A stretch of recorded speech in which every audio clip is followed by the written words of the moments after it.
Good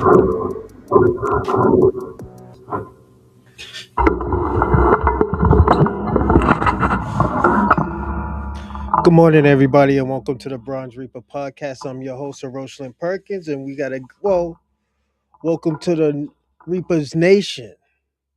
I'm your host, Rosalind Perkins, and how is everyone doing today? I hope everyone's doing great.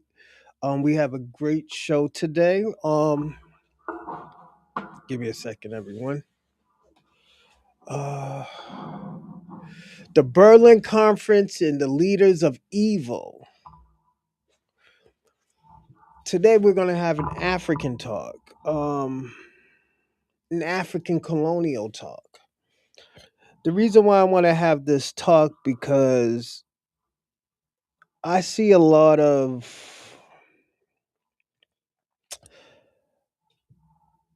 lot of projecting.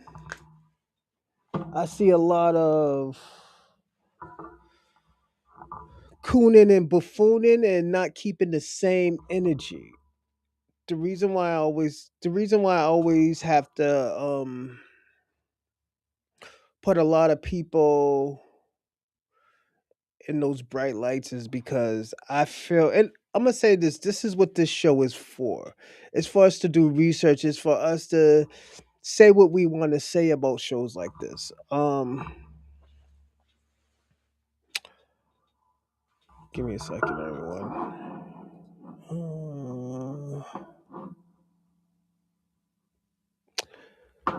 Yeah, to say what we want to say about these shows. I personally, and this is just me, I like having these conversations because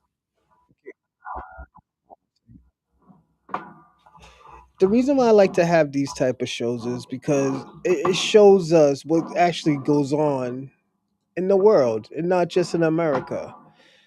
And how did most of this stuff start? How did the compliance started? Um, if you don't know about the conference, the Berlin Conference, there's a reason why we don't know about it. The Berlin Conference is the reason why Africa is Africa. Yesterday I said something pretty strong. Africa wasn't created. When you call yourself African, it wasn't created by other Africans or tribes. It was created by Europeans. Leo Africanus. The reason why I talk about certain things and have these type of conversations is because I think these are healthy conversations. I think these are conversations that a lot of us try to hide and not, talk about. Um I'm gonna say this. This isn't to how to explain. This isn't to, point fingers or say, wild shit. But this is a conversation that I think a lot of Africans should have had with each other. This was a tactic to divide and conquer. This is the true definition of divide and conquer. You know, so in 1885, I believe, there was a conference with a whole bunch of Europeans where they were, excuse me, they were separating, turning these tribal areas into countries or colonies, as we call it. And it wasn't by dictatorship, but it was by force. A lot of Europeans had their hands in it, and this is where a lot of Europeans get their power from. They get their power from African resources. I have always said that. Without a lot of these resources coming from Africa, Europe wouldn't be Europe. You know, and that's just how I feel. You could look at it as an opinion, but this is more of this is more than just an opinion.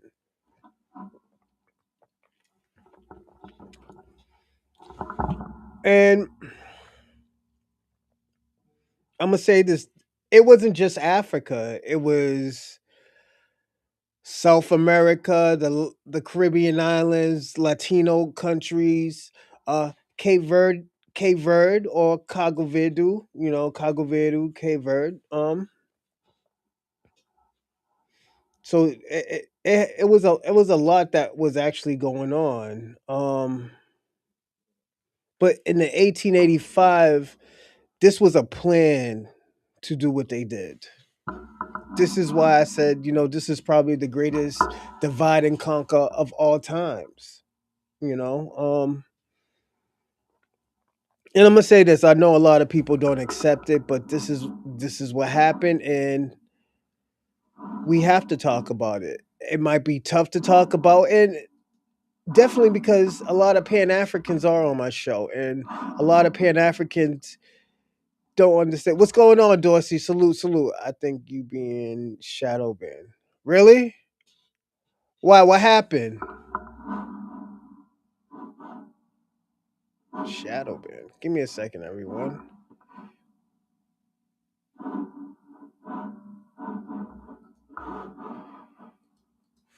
Give me a second.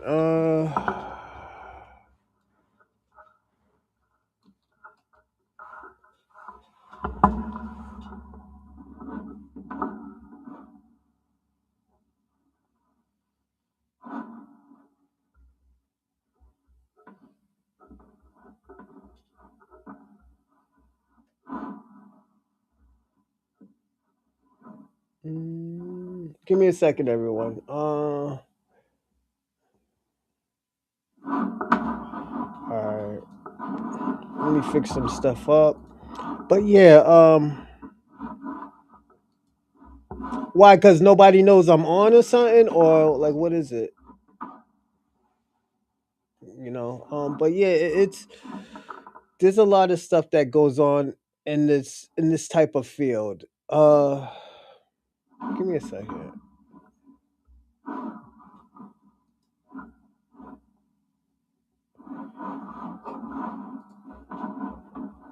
Right there. But yeah, I'm gonna say this personally. Do I feel for Africa? Yes and no. Um, the reason why I say yes and no because even to this day, a lot of these Africans do not have unity in their country. So I feel like, and this is just me. Hold on. To protect your revenue, avoid reusing.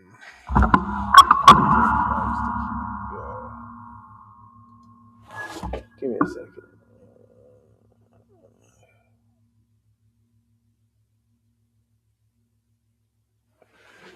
Give me a second, everybody.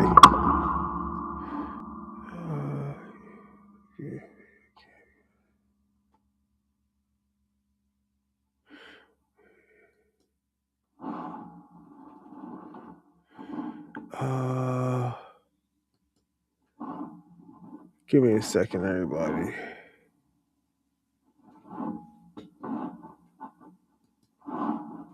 Oh, yeah. Somebody just did something to my show. Everybody, give me a second. I apologize.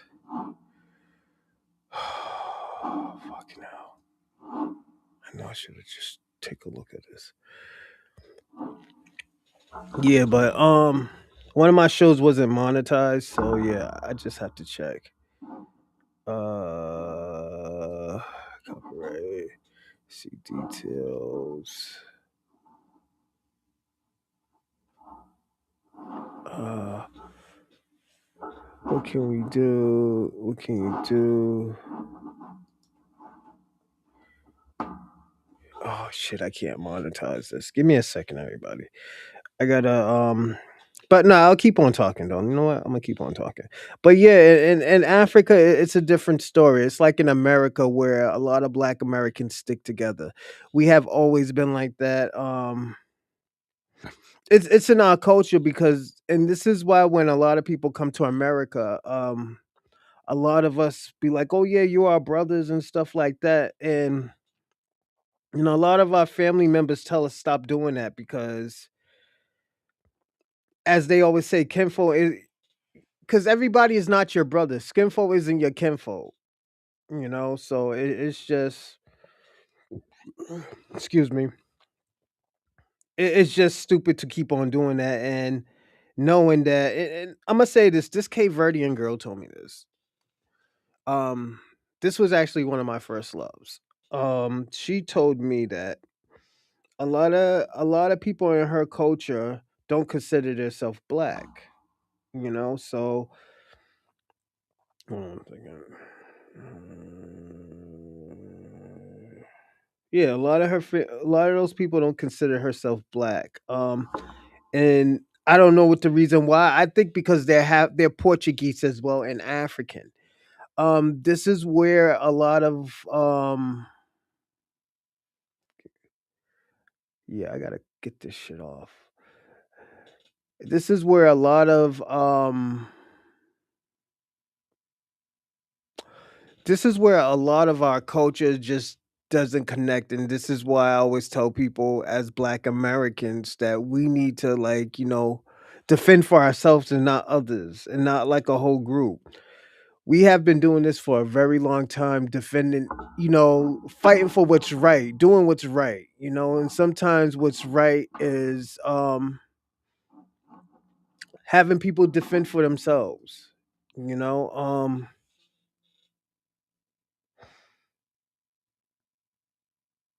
I always, I think, and I'm gonna say this: I always wanted to defend for others. Where if it was possible, I would do it, but it's not possible anymore. And the reason why I say it's not possible because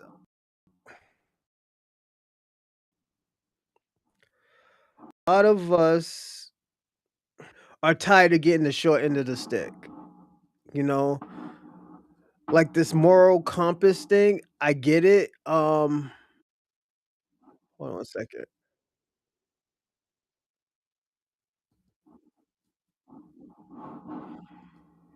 Um, yeah, I'm gonna have to delete this. This claim doesn't restrict you video at the moment. See the details.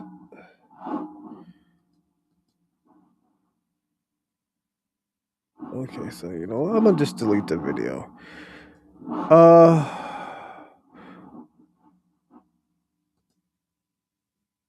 Alright, let me delete this video. Alright. I ain't gonna get no toe for it, but straight. But yeah, like I said, it's very different where um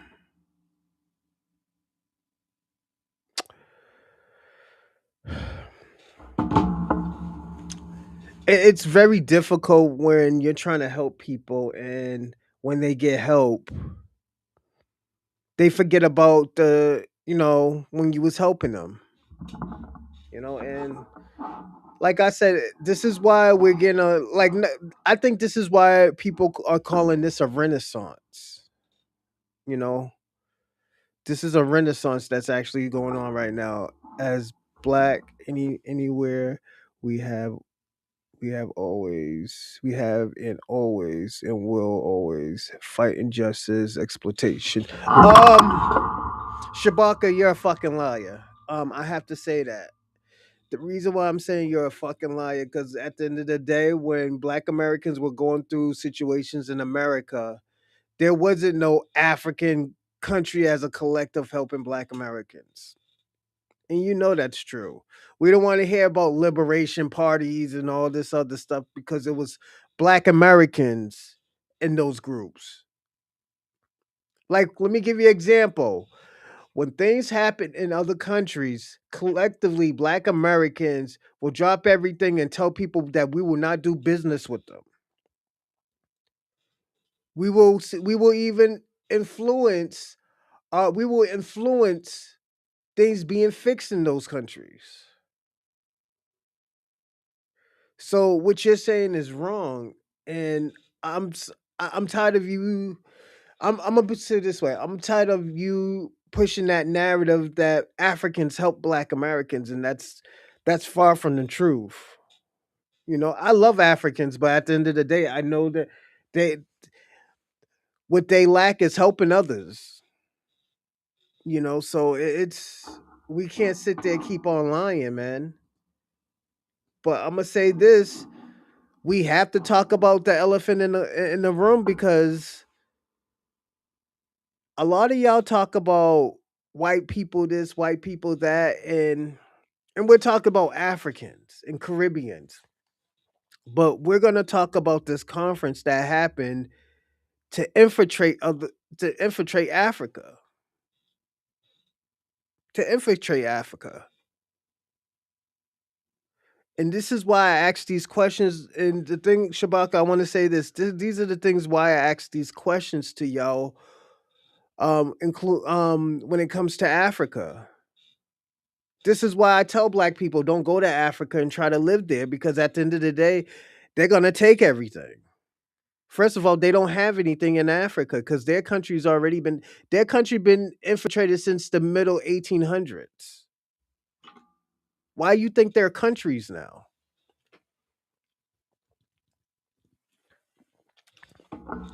Why you think they're countries? And like I said, it's not to talk down about Africa, but at the end of the day, we know what's true and what's not true, and we know the truth about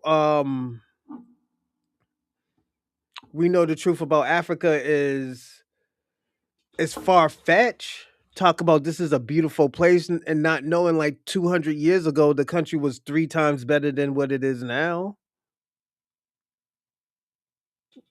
I'm just being personally honest. It was three times better than it was 200 years ago. Y'all had culture, y'all have lineage, y'all had tribes, y'all was working together. But what y'all did, y'all let the Europeans come in between y'all, and y'all didn't do anything. Y'all didn't do anything. So how you expect a Black American to be like, okay, you know what? Let's help these folks. Knowing how y'all feel about Black Americans, so it's to me it has always been a tough situation. To me it always has been like, oh damn, you know what? I love Africa, but Africa has a problem that's going on right now where Black Americans should not be stepping involved. I mean, should not get involved because at the end of the day, we're coming to a point where we're just helping everybody and we're not getting nothing for it. So why help? We should just let the chaos happen, you know? And like I said, it's and sometimes I'm gonna say this, and the reason why I wanted to do this because it jumps into like why y'all treat Black Americans the way y'all treat Black Americans. You know, like when we talk about white supremacy and all this other stuff, y'all turn a blind eye from it. You know, and like I'm saying, this is just me talking. And like I said, I deal with a lot of Africans. At work and hold on one second. But like I said, when it comes to Africa, when it comes to Africa, they turn a blind eye to white supremacy. You know, they do. They turn a blind eye to white supremacy. And sometimes I was like, damn, you know what? We should give them the benefit of the doubt of what's going on in their country and stuff like that. Then after that, they show us who they really are. They'd be like, oh, yo, we don't like these niggas. These niggas ain't worth shit. All that. And at the end of the day, it was like, damn, what the fuck did we do to you, to them? We invited them to our community. We protected them. We fought for their rights. Our grandparents was hung, violated, all the whole 9 yards. Give me a second, everybody. I want to see something. Dorsey said I think my channel is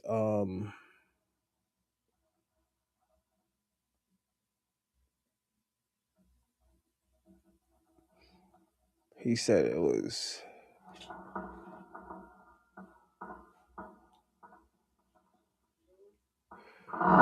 but yeah, when I look up here, everybody, because I know I'm on Facebook too. I reported you. Oh, you did? Thank you. And SP, this is the last time you're on this show. Thank you.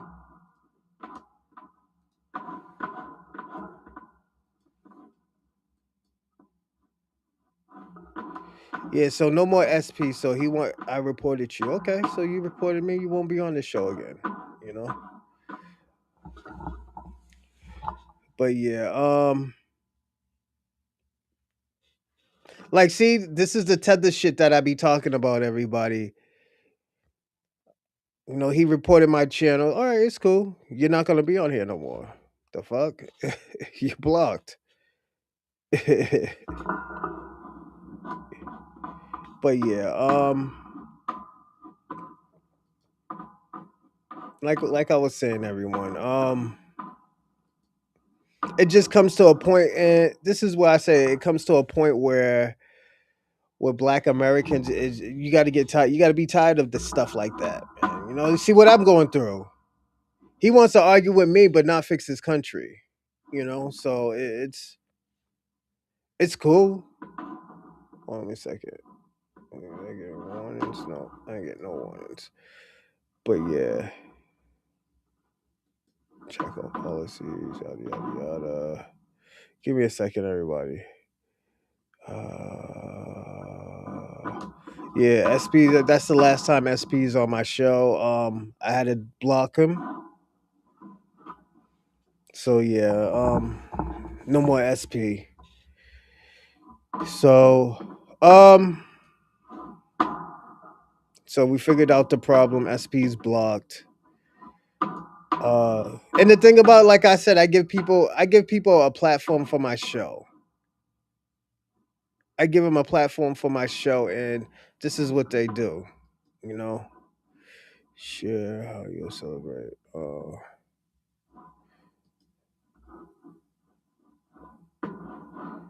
on one second, anyway.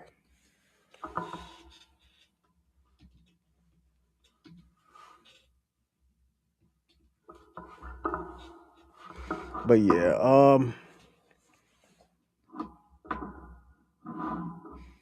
it's like that. A lot of, like, my show. I always tell people all the time, like, my shows be like that sometimes.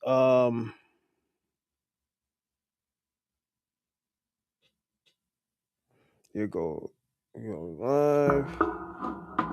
But yeah, so now I gotta fix my show, everyone. I apologize. It's just SP did something to my show, so SP can't be on my show anymore. But yeah, like Shabaka, like I was saying, man, you don't see it because I'm gonna say this, hold on. So, Shabaka, you don't see it, and the reason why I say you don't see it because at the end of the day, you're the ones who is actually causing this type of confusion as well. So yeah, told y'all always gotta circle your wagon on these fuckboy tethers. Yeah, I had to get SP out of here. He's blocked from my show. You know, Africans, like the Africans in America, has always fought with us. Kwame Nkrumah clearly defines the struggle for unity and unity and Pan-Africanism. Africans from Africa never changed or done done against us. That's a lie. You're right about one thing, but you're wrong about the other. Yeah, we have fought with Kwame. I do agree with that to a certain extent. and it's because it's always been in our nature. But it has always been in our nature. But also, you have to understand.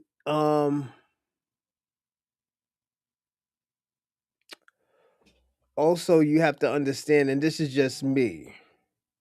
When a lot of y'all don't sing y'all best Africans to America, you send the ones that will comply. Like Shabaka, you can't sit here and act like you don't hear the stories that Black Americans hear about this. Hey, what's going on, Breeze Omega? Salute, salute, salute. But you can't act like you don't hear them stories that we hear about Africans coming over in this country. So at the end of the day, I say you're right and you're wrong. You're right about one situation, but you're wrong about the other. The situation that you are wrong, I said about is Africans not doing anything. Africans doing facts. They said the worst. Yeah, facts. Yeah, yeah. Omega, they do. Oh, shout out to Breeze Omega. He had a dope ass show on Saturday. I had a great time. Breeze Omega. I will say that. I had to go to bed because I had to go to work the next morning. I had to wake up early because I usually wake up early, make breakfast around 4:30. So 4:30 and try to work out. So yeah, I had to go to bed. But yeah, they do send their worst over here. Like for example, Myron Games, Sabushi, and like the thing about it, most of us and like I said, Shabaka, I get why a lot of them do that. I think you two you said two two comments. I think you said two comments. Oh no, I said more than two comments. Kava, I was in the live chat. Where were you? I said, well, put it this way.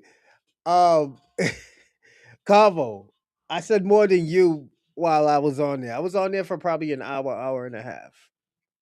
So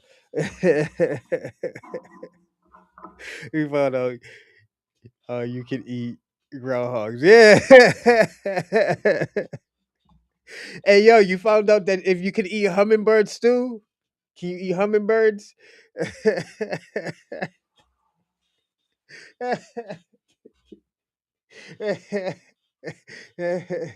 Oh yo, it's your phone breeze. Oh, that I was on TikTok. Oh, nah, Carl, I see you up in there for a little bit, but yeah, it's but like I was saying, yeah, Roz was in there. We were trying to figure out did Virginians eat sloths? So we the best, yeah, all day, every day. But they are protected. But yeah, yeah, it just this is. But the thing about it too, I'm a this show is this show that I was talking. The show, I'm gonna say this. This show that we're gonna be talking about today, we're gonna see the reason why a lot of these countries are the way that they are, and they have the mindset that they have. Most U.S. collaborates come to America because the black man in America has no political power or organization. Yeah, blacks in America are eating children at McDonald's. You mean feeding children at McDonald's? Give me bush meat. Oh, bush meat. Okay. So I will say this, Shabaka, because I'm gonna just talk for another like 10-15 minutes, and if y'all want to jump on the phone and talk about this topic, definitely. I want to say this. Our food is bad in America, but our food isn't as worse as what a lot of Africans eat. Because a lot of African what they're eating in Africa is not struggle food, but survival food. They're surviving off the food that they catching or they can catch. It's not like, oh, they can go out here and catch a fucking lion and they can feed a whole fucking village because they're living in a poor area. They're not living in a tribal country area, Shabaka. So you're getting that kind of confused with, a whole community gathering to go hunt animals to have a feast. It's not that. People are living, if they're not living in mud huts, they're living in broke down buildings, you know? So it's like I said, Shabaka, it's what you're looking at it through I wouldn't say a traditional vision, but you're looking at it through a fairy tale. You're looking at it through a fairy tale because a lot of those countries do not have their traditions as much. Most of those traditions are new. So I will say that, Shabaka. You can have bushmeat, but bushmeat is unhealthy. It's like rodents. It's like eating a rodent. It's unhealthy. It carries diseases and all this other stuff. That's why they always tell you, bushmeat can give you AIDS. Yeah, it can. Don't forget, man. Remember back in the days, people were catching Ebola from eating from eating bushmeat. Yeah, that's where all that Ebola came from. They were saying fucking gorillas was eating bats or some crazy shit like that. Yeah, it's Shabaka. You got to be careful what you be eating because the shit is in Africa doesn't mean it's healthy. Eating children. You mean feeding children? Because when you say eating children, I don't think people are eating children. They're not doing the Todd. What's the dude's name? The fucking the Johnny Depp movie when the motherfucker was cooking people, Shabaka. So, listen to Rabbi Finkelstein. Um, you know, out of all the times, Shabaka, when you be talking about small hats, now we gotta, now we gotta listen to Rabbi Finkelstein. Well, I'll listen to him after the show. You know nothing about Africa. Africa is becoming more developed than America. Africa is rising. No, it's not, Shabaka. Africa's about to go to war. And you're gonna hear that from me.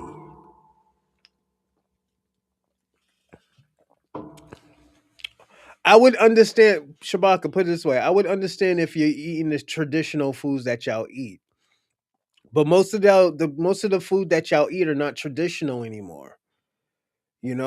Like I said, some of this stuff is survival food. You know, like I want you to do me a favor, Shabaka. I want you to go back and research all the traditional foods from back in. Want to speak your p? Oh, want to speak. Want to speak your peas. Oh, thank you. Thank you, Convo. I forgot to do that. I apologize because I'm gonna get an earful from Bobby. Um, but yeah, it's just like I'm gonna say this.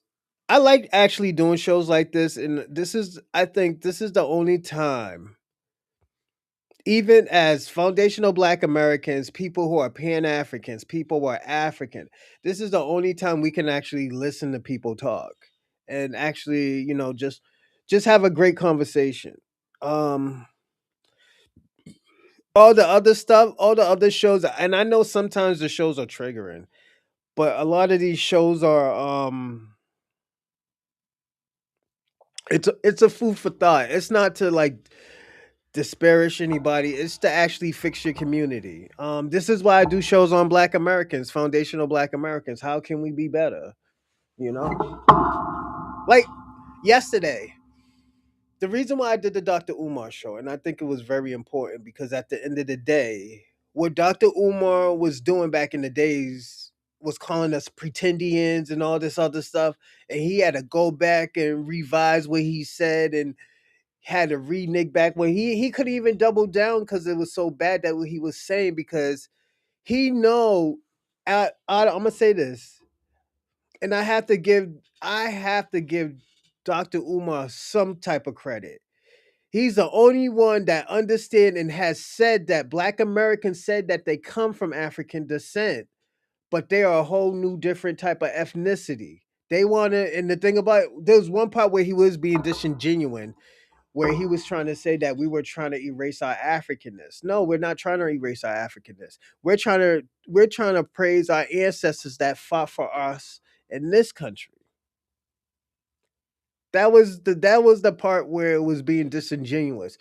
But the thing about it, I will say this with Pan Africans, a little bit understanding, a little bit is moving the needle of understanding. As we've always been saying, we're not saying that we're not African or we don't have African genetics. We're saying that, you know what, we're more than just African.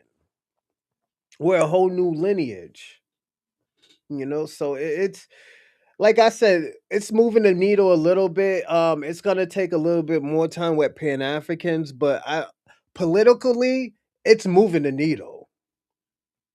It's moving the needle, and it's so bad where those three words is worse than ice.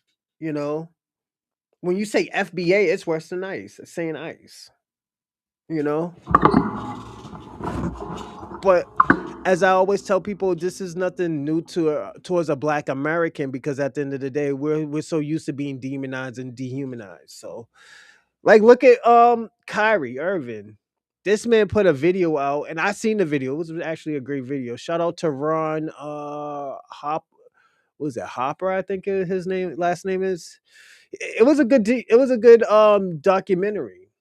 It's just a lot of people didn't like it because at the end of the day, it was exposing who Black Americans were. It showed the historical figures of the Israelites, you know, and why a lot of these Israelites say what they say, you know. Give me a second. He said, Chewbacca, you stink. Let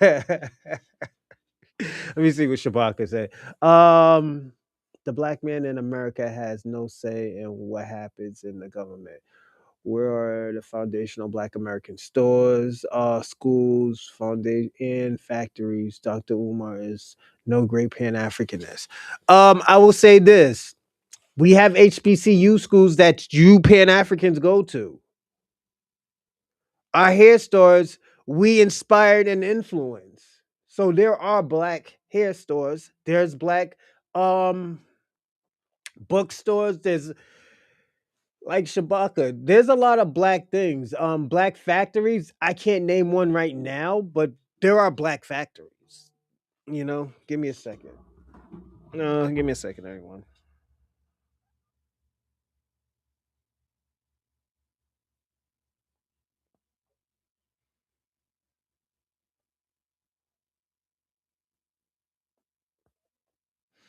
But I'm gonna say this. Nothing, Dorsey. How's everything? How's everything? Oh, I got a question, Shabaka. I mean, Dorsey. I got a question, Dorsey. How do you think the Berlin Conference changed Africa? How do you think they changed Africa? I think but yeah, but I'm gonna say I need you to answer that question, Dorsey. It's you, Shabaka. Um, Umar is doing more than a lot of Pan Africans are doing. So it's like, yeah, we can shit on Dr. Umar, but Umar Johnson is doing a lot more than most Pan Africans is doing. It's not like for example, for you even saying any political power and stuff like that. When was the last Pan African like governor? That those are the questions. The last real Pan African is the dude from Detroit, Kwame Fitzpatrick, and he went to jail for 25 years for being in drugs and fraud and all that other craziness. Black man in America has no say in what happens in the government. Uh, well, the thing about that is, Shabaka. Oh, hold on. I already answered that question. Uh, the Pan Africanism about organization and unity, where the unity of the FBA The FBAs are talking loud and doing nothing but crying, insulting, and complaining. The white man gave you a. What you mean they gave us a HBCU schools? We built those schools.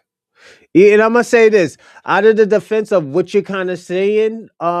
You're saying that because some of these schools have white names, like Spellman and Morehouse. Spellman is the was I think the daughter-in-law of the Rothschilds.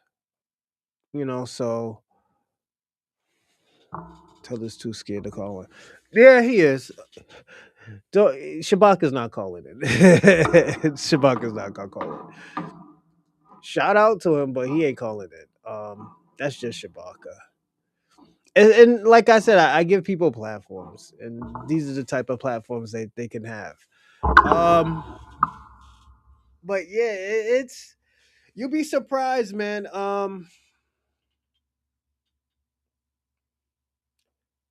HBCU schools is all black schools, Shabaka too. So like you can't hate on it and say it's the whites gave it to you. And like let's be honest, let's personally be honest.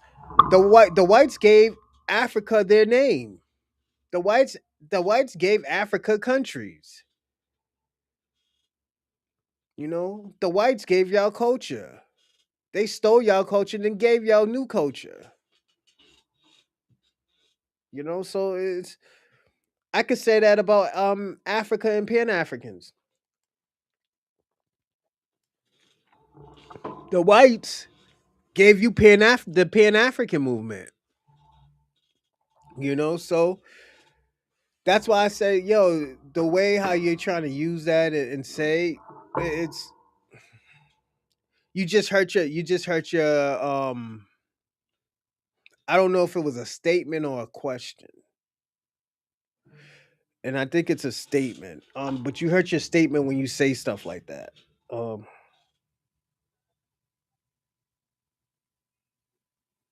okay, cool. You just hurt your statement when you say stuff like that. And that's just me. You know, um, it's like I said, I give y'all the benefit of the doubt of talking and like yeah, I'll joke around with you, but when I talk, it's just my opinion on certain things. I'm not gonna say, oh yo, that's facts. The only time it's facts is when we look at I don't even like to say the facts. I like to say truth. It's the truth. Um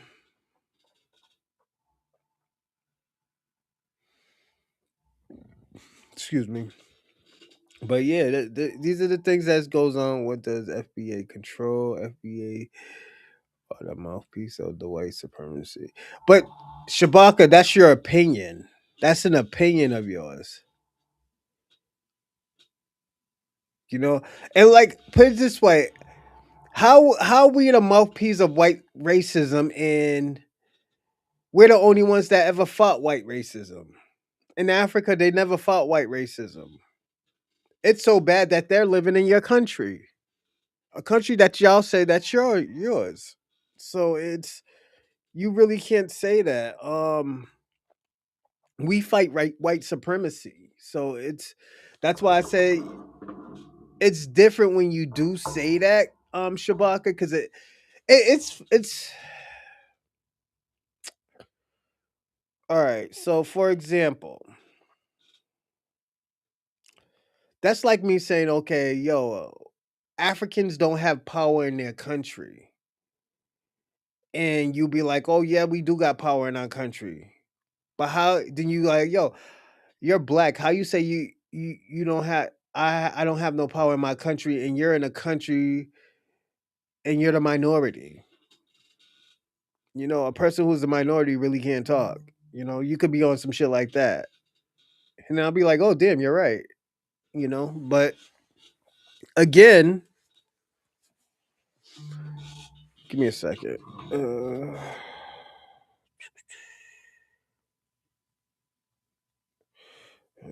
schedule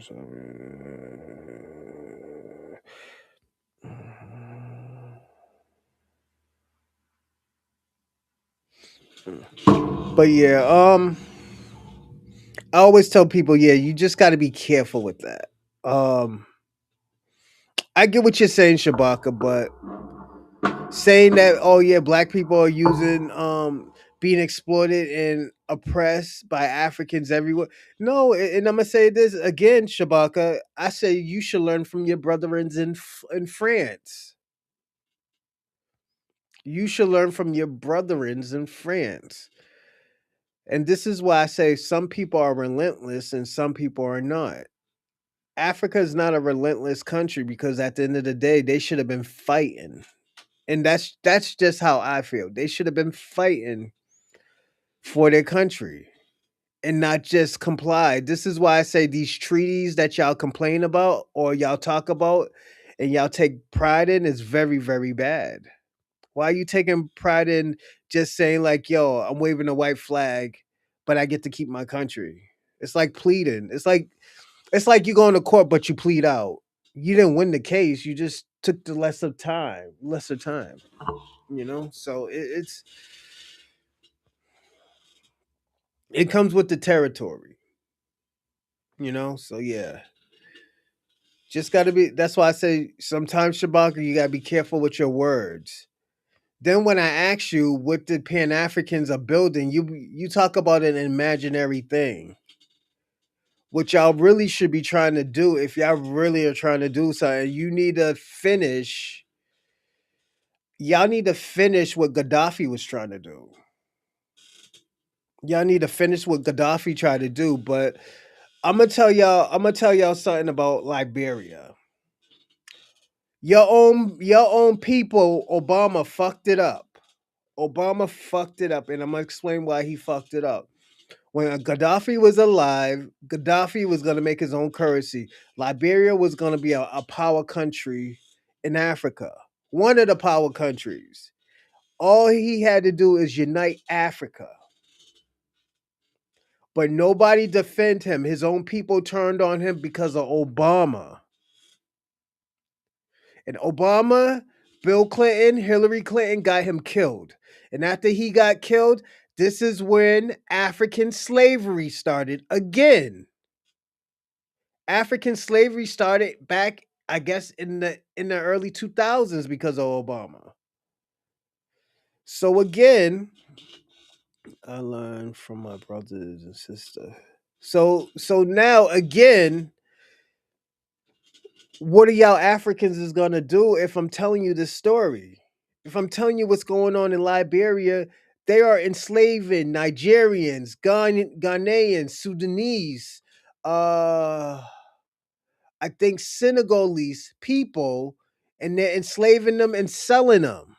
They're doing human trafficking, human to sex trafficking. So now, Shabaka, since you're building all this stuff in Africa, what are you going to do about Liberia? What are you about to do about these other countries that's not uniting? And this is why I said this is a disconnect with Africa. And when you come over here with Pan Africanism and Africanism, it doesn't matter. It doesn't affect Black America. It doesn't benefit Black Americans because there's too much shit going on in Africa. This is why I was so against when Dr. Umar talking about like, yo, put all reparation money together. No, absolutely not. Because there's gonna be a whole bunch of scamming going on. There is. There's gonna be a whole bunch of scamming going on. There's gonna be a whole bunch of situations and problems. Like, what do you want me to lie about? What you want me to say? Oh, well, no, that's not gonna happen. I trust these Africans over here. No, these Africans is yo. They have to work to get food. If they don't work, they don't eat. It's not like in America, oh, they could go get some resources. This is why a lot of them come over these countries so they don't have to do as much. You know?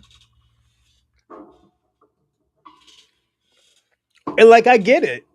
I get the whole situation, but at the end of the day, you can't you can't compare my problems with an African's problems. And this is what's going on in this country because these are and the thing about it, it was a collective It was a collective effort to destroy Africa, to put Africa in the situation that it's in right now. So this is what I'm telling you, Shabaka. It was a collective effort, and they did, and it worked. You know why? Because they divided everybody in Africa. They divided everybody in Africa. Instead of Africans trying to work together, no, this is my country. This is my tribe. Instead of like, let's protect the whole country of Africa. They can't beat all of us. They divided all of y'all and just took all of y'all out. Now y'all got 52 countries. That's a problem. That's a problem. They knew what they were going to do to you. And personally, I would never help because let's say my family was on the slave ship. We're going to say that. Let's say my family was on the slave ship. Do you think I'm going to help these raggedy niggas who put my family on the slave ship? Absolutely not. They could keep that fucking country. I'm not going to help nobody who basically put me in captivity, who helped put me in captivity, help put my family in captivity. Are you fucking crazy? This is why I always tell people all the time, I do not give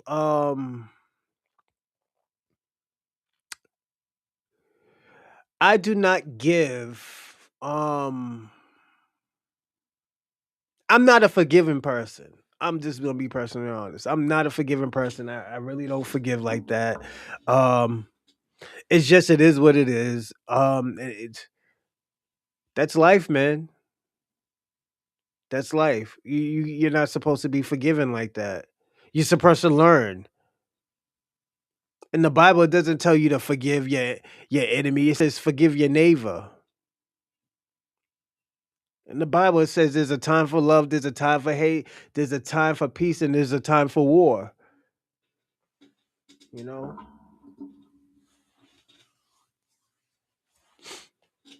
like, and this is why I said Africa's infrastructure was all changed, and now Shabaka, I'm asking you the question: what are you gonna do? What is Africa gonna do? They can't even unite with each other. The Ghana, it was a Ghananese or Ghanaians. They can't get along with the Nigerians. The Nigerians can't get along with the Beninese people. The Senegalese can't get along with the Mali people. It's like, yo, it's all over the place. It's like bird shit everywhere, man. And this is just how I see it, Shabaka. You know, you might see it different. But we're gonna jump into a show. We're gonna jump into the show if nobody don't want to say anything.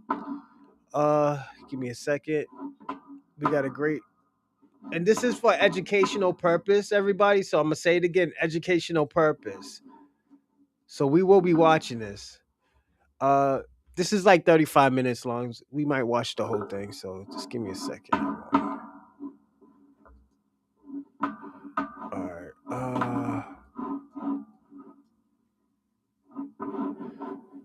Hey, what's going on, Robin?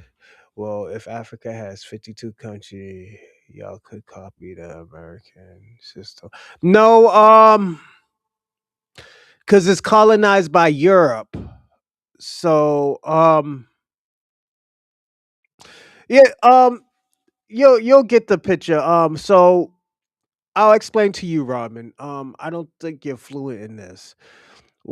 This is the Berlin Conference of 1885. We're gonna see the reason why Africa was put in countries. Hey, thanks, Convo. Salute, salute, salute.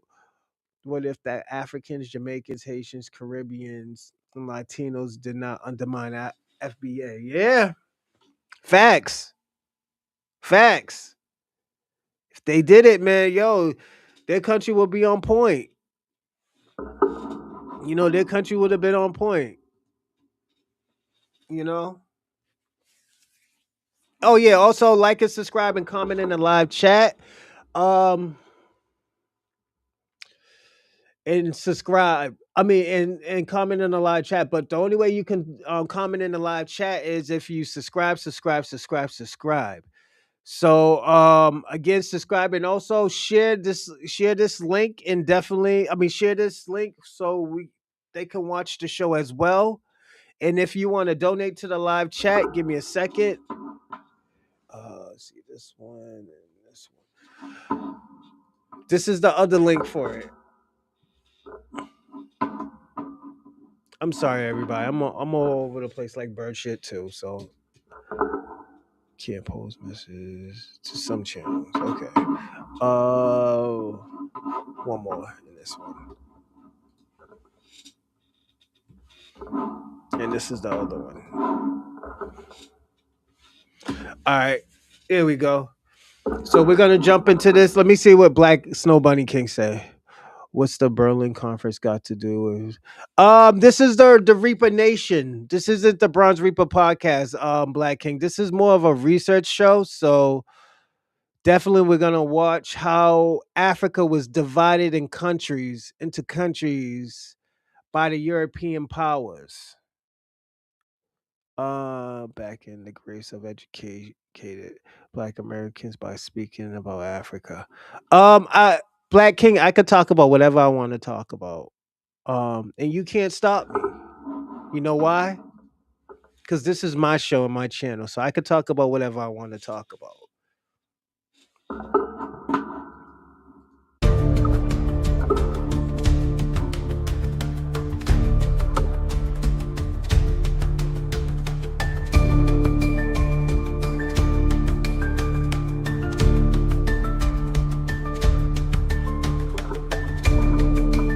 Stop the theatric. In 1884, a group of European men sat at a table thousands of miles from Africa and sliced an entire continent like a birthday cake, without a single African in the room. This is the story of how borders were drawn in blood and how that moment still shapes the chaos we live in today.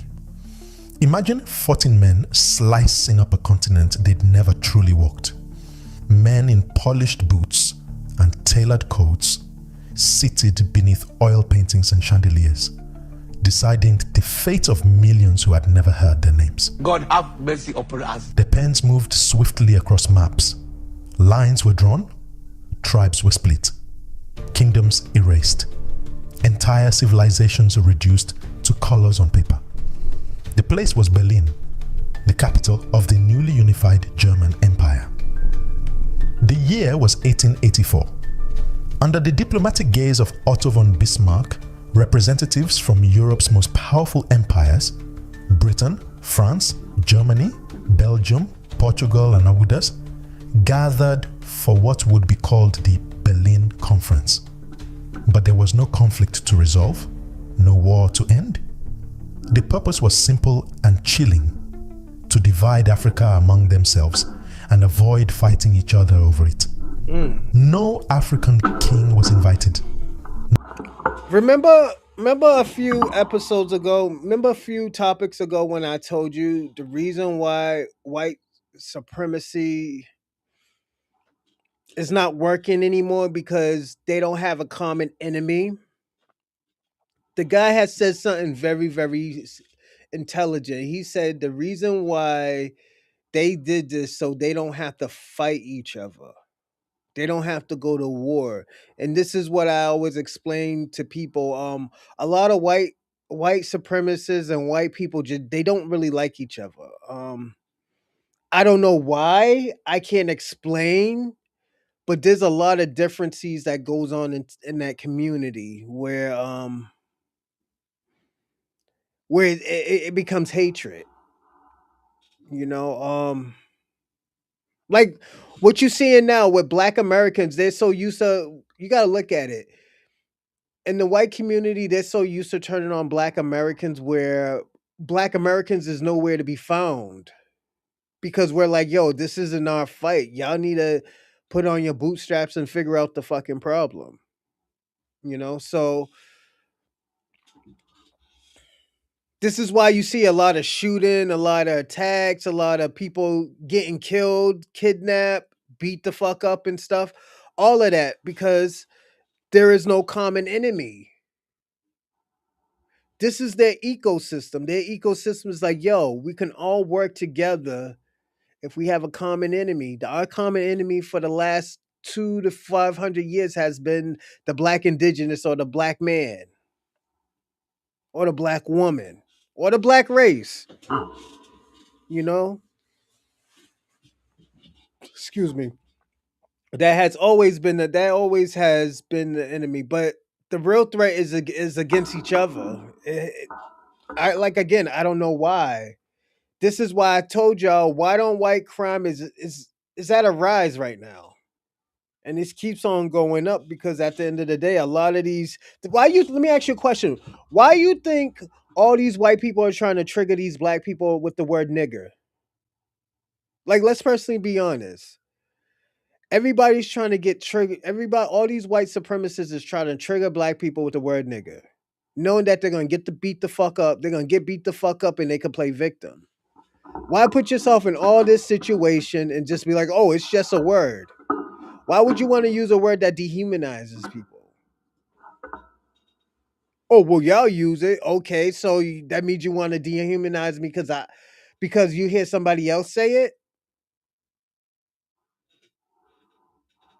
You know. Then when we say, oh, so why don't y'all do that to the small heads? Oh, they'll cancel me.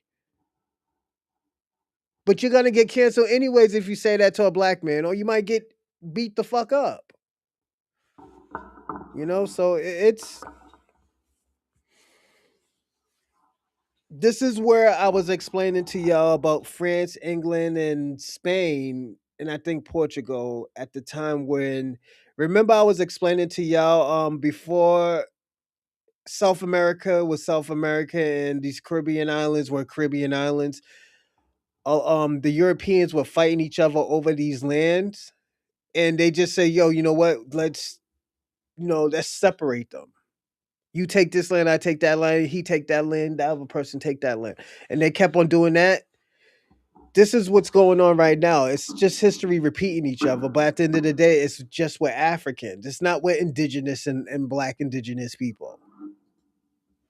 No elder, no chief, no spiritual leader. Not a single voice from the continent had a seat at the table. Africa, in their eyes, was not a land of nations. It was territory, resource, commodity, prize. And so the conference began. Behind closed doors, with maps stretched out on long tables, cigars glowing and egos inflating. They spoke of commerce and civilization. They claimed to bring order, religion, and progress. But what they brought was pillage disguised as diplomacy.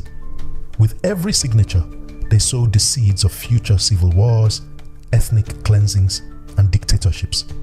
With every border drawn, they buried a memory of unity, of identity, of sovereignty. So here's the question. What happens when greed redraws the earth? What happens when the soul of a continent is ignored in favor of its soil, its rivers, its gold, its rubber, its bodies? What happens when outsiders manufacture countries with straight-edge rulers, slicing through cultures that had evolved for centuries? This isn't just about history. It's about power. It's about Shabaka, that sounds good, but at the end of the day, what are we watching? We're watching something different. We're watching the destruction of Africa.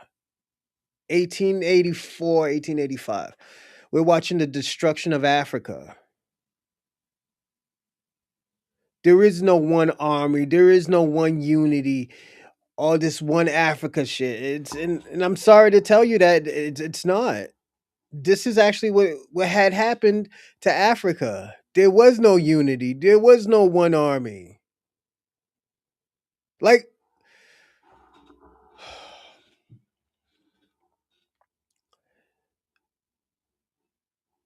this is how the world has worked with these type of evil. This is evil that's we're watching right now. Um yes and no, Robin. I'll say this, yes and no. The reason why I say is yes and no because I always tell people this. Cuz you do this type of shit towards other countries and stuff doesn't make you a superior or alpha type of person. It makes you a scumbag. I'm just gonna be personally honest. It makes you a scumbag. You're starting war with people that you don't know and you don't have problems with, and you probably never been to the country. It's just you're envious of what these people have. Instead of just saying like, yo, let's spend money to get this, let's do import and export with them, let's do business, you just take it, you know? That's what you call the devil, you know? This is why when the natives seen the European, he didn't call him evil, he called him the devil. Yes. So just definitely just think about that. What they're doing, yeah, it is terrible. I don't agree with it. No, I know you don't, but one thing I will not do, and I can't give no pass and say, "Oh yeah, well, this went through ancient times. They were evil people." I will say that. But at the end, in this generation right now, and what's going on right now, a lot of these people are praising these evil people and rationalizing what they did and saying that, yo, this is a part of the world. That's not a part of the world. That's evilness. It's evilness. You have no you have no envy, you don't know these people from a hole in the wall. You just want their fucking country.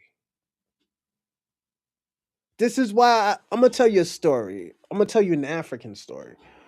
This African guy told me a story about his ancestors telling him that he told his people to keep the European out of Africa, and they kept them out for 10,000 years. The reason why they kept them out for 10,000 years because they said that they were very uncivilized, they were savages, and they take everything. They're barbaric. But here comes these new Africans, and when I say new African, it's a new generation of Africans where they want to help everybody, where they brought the European in here. Then after that, the European took damn near everything from their land. Took their culture, took their identity, took everything. But nobody never tells the story about their ancestors telling them to keep them out that country for 10,000 years. This is why it's happening again. Yes. Like, let's personally be honest. Do you think Americans really care about some fucking Muslims? No, they don't care about Muslims.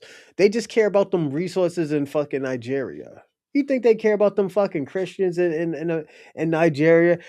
Fucking Nicki Minaj is a scapegoat. She's a fucking scapegoat. This nigga Donald Trump threw her a fucking bone. I mean, she threw Donald Trump a bone, and he gave her the golden fucking ticket to keep her ass in this fucking country. She sold her own people out. She sold her own people out. And this is why I said certain things like this is cultural. Selling your people out, having and just look at it. This is 1884 um Berlin Conference. It's not like, oh yo, you know what?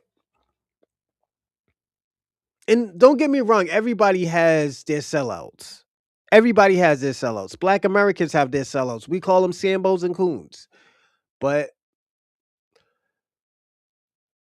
there's a reason why we have them, you know? Because you know what? They destroy countries, they destroy communities. Like, y'all got y'all own sellouts. Robin. Trail. It's about a legacy that bleeds into the present. The Berlin Conference wasn't just a moment, it was a blueprint for domination. And the ghosts of that blueprint still haunt Africa today. Before the carving knife of Europe ever touched the map, Africa in the 1800s was far from a blank slate. It was a continent alive with complexity, contradiction, and culture. Contrary to colonial propaganda that painted Africa as a dark continent waiting to be civilized, the land was illuminated by thriving empires, dynamic kingdoms, stateless yet organized societies, and intricate systems of governance, economy, and spirituality. From the powerful Asante Empire in West Africa to the Kingdom of Buganda in the east, from the Sokoto Caliphate to the Zulu Kingdom, Africa was politically diverse, a continent not of chaos, but of balance and autonomy. Some regions were ruled by monarchs whose authority stemmed from lineage and divine sanction, while others relied on councils of elders or fluid communal systems where leadership rotated and power was shared. There were complex hierarchies in some places, egalitarian structures in others. The Igbo of present-day Nigeria, for instance, had no centralized state, but managed a sophisticated form of governance through village assemblies and title societies. Meanwhile, the Ethiopians had long maintained a Christian empire with imperial palaces, written language, and a lineage that traced back millennia. Economically, Africa was bustling with activity. Long before European ships hugged the coastlines with hungry eyes. I'll say this, Shabaka. Donald Trump isn't using foundational Black Americans, and the reason why they're not using us because we're not in those circles. We're not at those tables, Shabaka. Like you want us to be at those tables, but you got to understand that this is like I said, Africa wasn't always Africa. Africa was a beautiful country. This is why I always tell you, like, yo, why didn't you fight for your country? Why aren't you, Shabaka? This is why I always ask you, why aren't you in Africa fighting for Africa? Why aren't a lot of these Africans in Africa not fighting? Let me ask you a question. I'm going to give you an example. When Ukraine went to war, you know how many Ukrainians went back to Ukraine just to fight for their country? There was a lot. You know, they did some sucker shit. Don't get me wrong. They did some slick sucker shit too. But a lot of those people have Ukrainian pride and they went back to their country to fight. Because that's their country. They're not going to let that country go down to hell. And that's where all their lineage and their culture is. Like, and now I'm asking the question. I'm asking you this question, Shabaka. Why aren't you doing that? Why isn't the great African with all this great culture is doing that? You're just going to these countries and complying with them. You don't put up no fight. You don't say anything. You just let things be the way it is. Now they're trying to kick you out that country. Now you got to look at it. Where are they going to go now? If they go back home, they're going to see the same people that was in their country.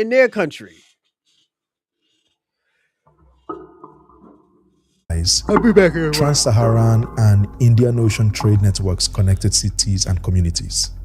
Gold, salt, ivory, iron, cloth, and even books were traded across vast distances.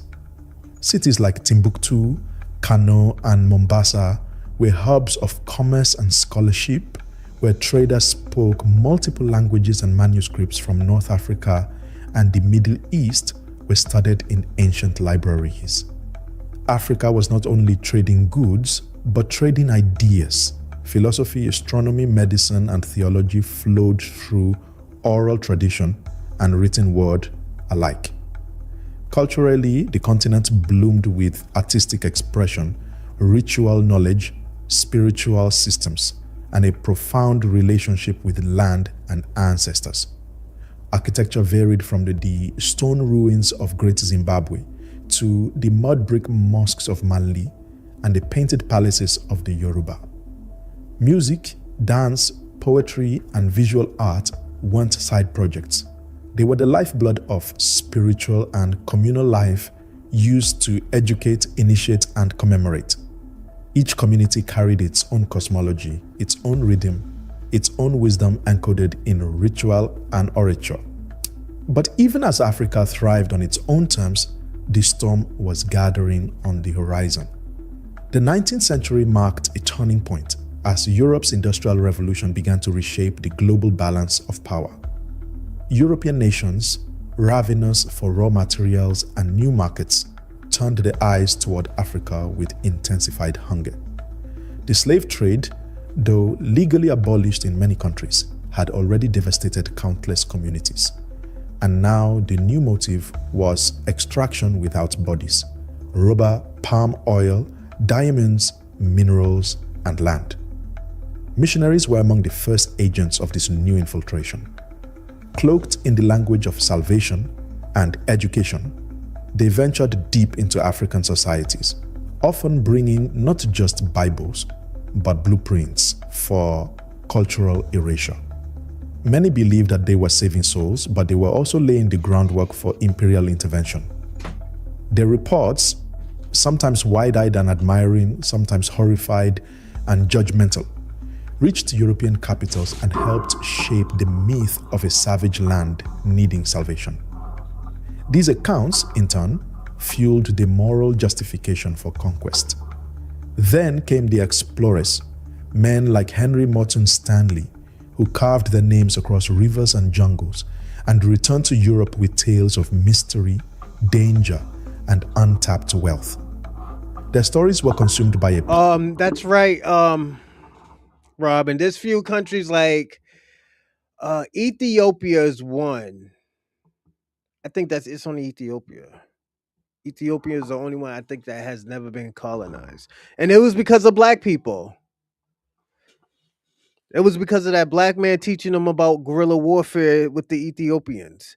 And you see how the Ethiopians treat black people in America. So it's then hold on. Then they try to give them land. Then the Jamaicans came over there and took it.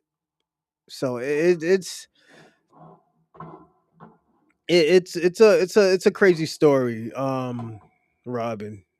public hungry for adventure and empire, but behind their glory lay the seeds of occupation.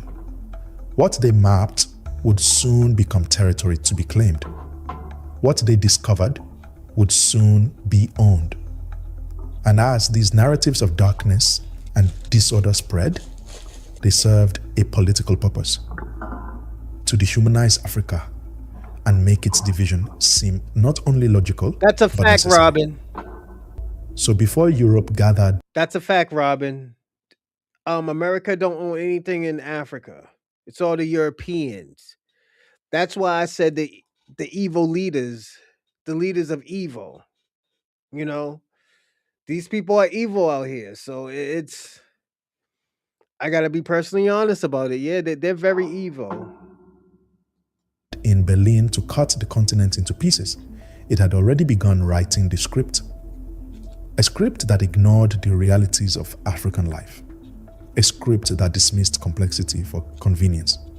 A script that would lead to a table of men who saw not civilizations, but commodities.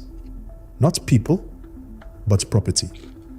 And as their pens hovered above the maps, Africa's many voices, royal, sacred, ancestral, were already being silenced. By November of 1884, a room in Berlin was prepared for a meeting unlike any other. The walls bore the marks of European. I'm gonna say this, Shabaka.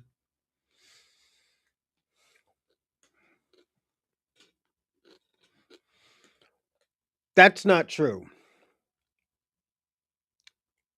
Yes, we're not free nowhere, but no, we are free here. But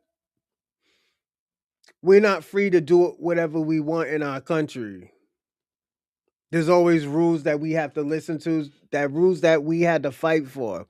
And Africa is a little bit different. And I understand what you're trying to do, Shabaka. You're trying to make us fight for Africa. I'm not going to Africa to fight for them niggas. There's like 3 billion of them people there.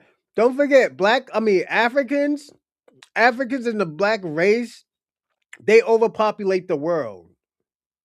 So at the end of the day, we shouldn't hear no excuse of what's going on in Africa and why they need 50 million black Americans in this country to fight for Africa. No, y'all niggas should have been fighting. Like, Shabaka, why are you waiting for black Americans to fight for you? Why aren't y'all fighting?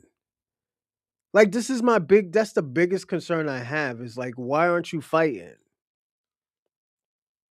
If you have all these leadership and these guerrilla warfare skills, why aren't y'all fighting for that country? Opulence, fine drapes, polished wood, and gilded portraits of men who'd built empires with pens and powder. At the center of it all stood Otto von Bismarck, the iron-fisted German chancellor who had, only a decade earlier, unified the German states into one formidable nation. But this time, his mission wasn't to unify Germany, it was to host a gathering that would forever fracture Africa. 14 nations gathered at his invitation. These were not minor players, but imperial giants. Britain, France, Germany, Belgium, Portugal, Spain, Italy, the Netherlands, Austria-Hungary, and a handful of others. Each had tasted empire. What's going on, Jeff? Salute, salute. But they weren't just there to claim. They were there to negotiate, to barter, to draw borders. Bismarck himself had no deep colonial ambitions, at least not at first, but he saw an opportunity. Hosting the conference allowed Germany to assert its influence in global politics, and perhaps more importantly, to control the chaos brewing between rival colonial powers. Because by the early 1880s, Africa had become a site of unregulated frenzy. European explorers had returned home with stories of vast lands rich in rubber, gold, and minerals. Soon after, adventurers, private companies, and national governments began planting flags, striking deals, and claiming territory. Same here, Jeff. Often overlapping and often violently. Britain and France eyed the Nile. Portugal clung to its old coastal claims. Belgium's King Leopold II, a monarch with a hunger far larger than his nation's borders, had already laid quiet but brutal groundwork in the Congo. War between European powers seemed inevitable. I'm gonna say this, everybody. Leopold III, he was worse than Hitler. Or I'm sorry, AH. He was worse than AH. This motherfucker killed damn near 17 million Congolese people, I believe. He killed a lot of people. He cut off and I'm talking about, we're not even talking about tortured. There's pictures of him with Congolese people with their hands cut off. Them just standing there smiling. This is a different type of sickness. So these were evil people. This is why I say, yeah, America has their evilness, but these European countries are pure evil. Like these Piers Morgans and all these other type of people, I think they're pure evil. I think, and I'm gonna say this, to me, they're all walking contradictions. That's just me. Piers Morgan is one too. He would not be living in that great fucking gloomy, sad country they call fucking England if it wasn't for Africans. If the Queen didn't steal their resources. This is why I always tell, and this is why we told Africans, is like, yo, you need to, jump on a board with us. No, nigga, I don't want to fuck with you. I want to be with the white man. And and the sad thing about it, he knows the history. He turned on his own people just because he knows the history of these white supremacists. But this is why I always tell Shabaka, like, yo, Shabaka, you always talk about, Black Americans as the Ku Klux Klans.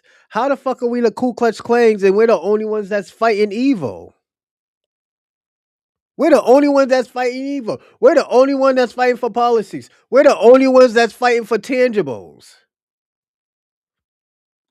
You're just mad because we stopped fighting for all of that for y'all. And we started worrying about ourselves. So the Berlin Conference was, in essence, an imperial peace treaty. The key goal was to avoid European conflict by organizing the theft more efficiently. It wasn't Africa they sought to protect. It was their own interests. The guiding principle agreed upon was effective occupation, meaning that a claim on African territory would only be recognized if a European power could demonstrate actual control on the ground. No more flag planting for the sake of prestige. Now you had to back your claim with troops, treaties, or trade outposts. And once that claim was registered, the other powers were expected to stay out. On paper, it looked like order. In practice, it was a license to invade. Perhaps the most shocking detail of the conference, however, wasn't the greed or the scheming. It was the silence. No African voice was present. Not a single chief, king, elder, or emissary was invited. The continent being carved up had no seat at its own table. These were decisions made in a vacuum, disconnected from the languages, alliances, and spiritual geographies that defined African life. Europe wasn't negotiating with Africa. Robin, y'all niggas was in Jamaica. Y'all niggas was in Haiti.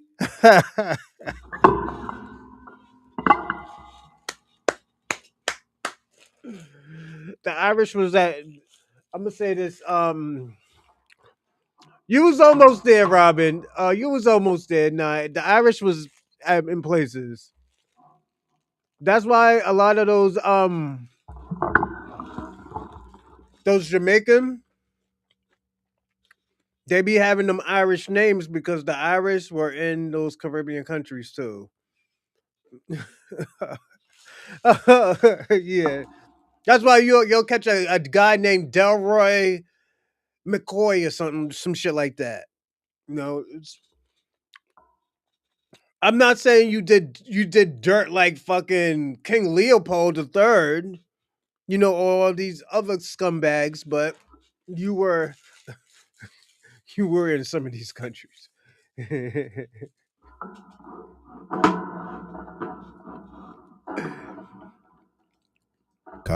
It was negotiating with itself over Africa's body. The final outcome was the General Act of the Berlin Conference, signed in early 1885. It formalized the rules of division, solidified the Leopold's horrifying grip on the Congo Free State, and set in motion a scramble that would turn Africa into a battlefield of flags. But the documents left the human cost unwritten. They made no mention of families that would be split by new borders, of languages that would be renamed or erased, of gods who would be mocked and replaced, of economies that would be gutted, of lives that would be worked to. This is why, Shabaka, I have been telling you for a very long time, a lot of these cultures, these tribes in Africa has been mix and mingle. I didn't say it was your fault, but I told you that these countries has been mixed and mingled. So, what culture? That's the thing. What culture? Y'all have a whole new culture.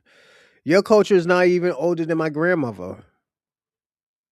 And I'm just being personally honest, Shabaka, because don't forget, when y'all got colonized, they took y'all culture. They took most of your culture. That's why y'all are eating bushmeat.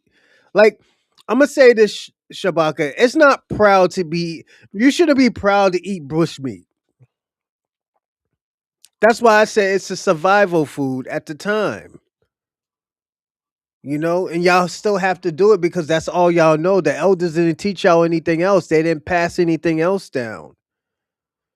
You only know what they let y'all know.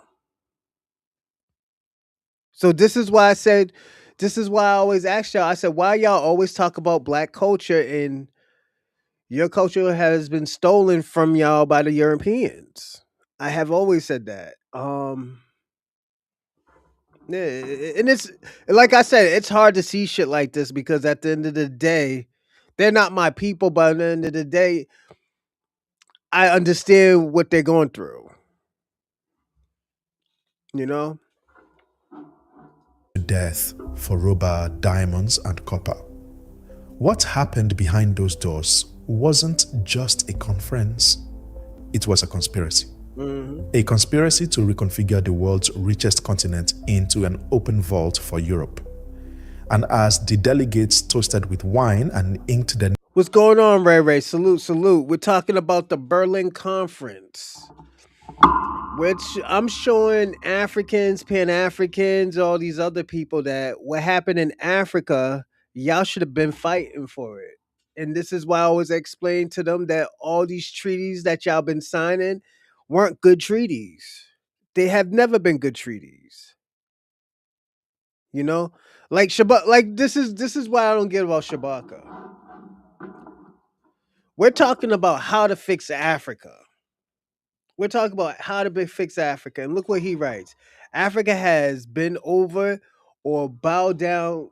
He said has never, but they signed the treaty. They are colonized. Africa has fought European colonizers from day one. Africans everywhere has fought. The FBA was invented until 2019. This is the shit I'm talking about. We're talking about Africa right now. We're not talking about all these other people who are from other countries, Shabaka. This is why I say y'all need to have pride in what's going on in your country. You need to go back to your country and fight. If you want them resources, if you really want to be that powerful people for the next generation, y'all should have been fighting. Bullshit. We are the mothers and fathers of all. So yes, I'm not Shabaka. That first sentence, I definitely agree. Our culture and history will never. The shit's dead. Your history and culture is dead. It has been mixed and mingled. Tariq Nasheed has been telling y'all that shit for a very long time. He told y'all the Europeans fucked up your shit. That nigga wasn't trying to make fun of you. He been told y'all that. He's like, yo, you can't go around here shitting on black Americans and your culture has been mixed and mingled because of the Berlin Conference. They took your culture. All your culture right now, Shabaka, is in a fucking European museum. They're all in the museum, and they don't. And the thing about they feel entitled not to give them shits back to y'all. That's how crazy it is. That's how crazy it was. That's why let me tell you something. That's why that movie Black Panther was so powerful with Killmonger because Killmonger said, "Yo, this is what you did to them ancestors. This is what you did to those people." Now, what Africa has done wrong, as what they always do, they keep shit to themselves. That uranium, they kept that shit. That was resources. They kept their resources to themselves and to nobody. While they said their brothers, while they see their brothers struggle, they need help. The Black Panther didn't help. He did what they did in the 1950s. Let the black Americans handle their own problems. That is not our problem. The AES, that what Shabaka's talk about, that's who said that. The African Union said let the black Americans handle their own problem. We're not a part of that union. They have never offered anything from that union to us. They have never. And I'm not doing that to shit on them, but I'm just telling the truth that this is what's going on. It has never been like that. Your culture has been gone, Shabaka. Y'all haven't fought. Y'all signed treaties. Y'all signed treaties. They put your government in there.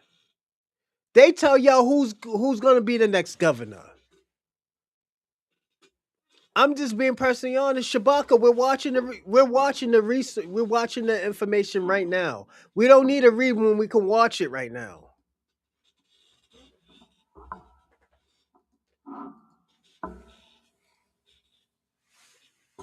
Names into history, Africa's future was being rewritten in absentia.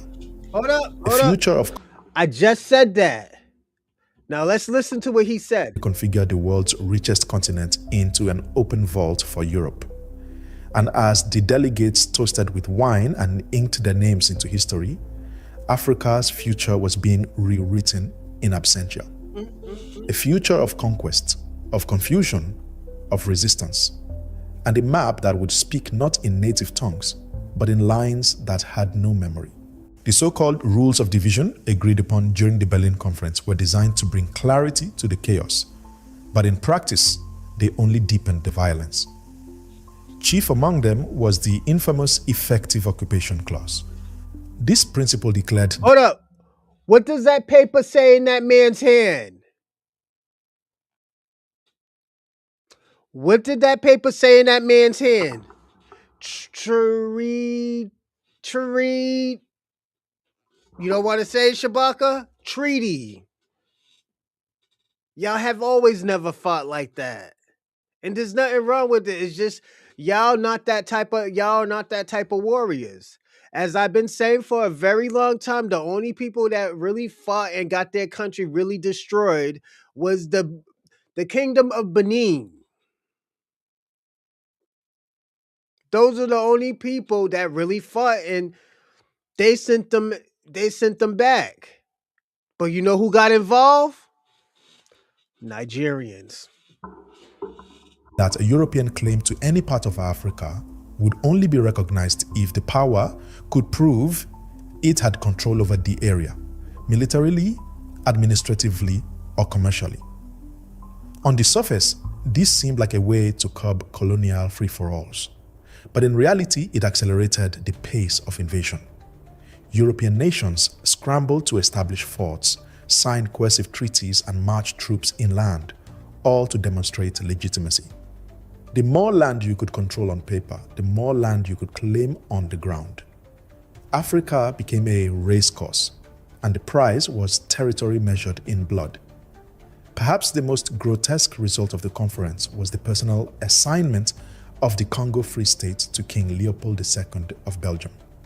Unlike other territories which were claimed by nations, the Congo was handed to a single man, Leopold himself, under the guise of humanitarian and scientific advancement. He promised to end slavery, to bring civilization, to protect native peoples. But behind these noble lies was a hunger so brutal it would stain history. Leopold's Congo became a private labor camp, a kingdom of whips and quotas where rubber was extracted under the terror of mutilation, hostage-taking, and mass killing. Millions died in his pursuit of profit. And yet, it was all perfectly legal, signed, sealed, and sanctioned by the powers in Berlin. Beyond the Congo, the rest of the continent was diced up with stunning disregard for the people who lived there. Strategic motivations dictated everything. Britain wanted control over a corridor from Cairo to Cape Town, stretching north to south, linking its colonies and securing trade routes. France pushed from west to east, determined to build an empire across the Sahara. Portugal clung to its coastal holdings, hoping to connect Angola and Mozambique. Germany, new to the colonial game, grabbed what it could to signal its arrival as a world power.